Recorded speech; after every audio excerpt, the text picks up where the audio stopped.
So now you see this South Pointe place opening soon. Still, the wallpaper still here, and you see how the vehicles come here with engine on and they park. This is the suspected illicit infrastructure spot.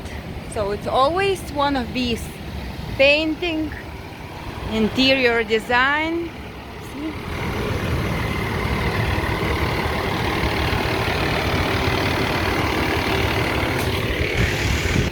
Always this spot. See? Now this Troy design I've been seeing for a year. This vehicle.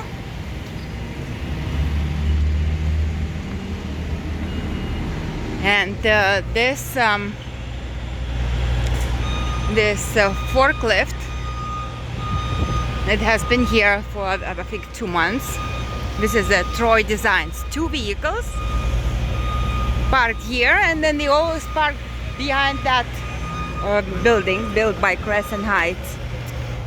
See? Why do we need Troy Design? Oh, sorry, Troy Dean Interiors.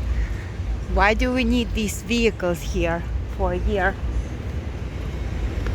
Maybe they already were able to accomplish their work.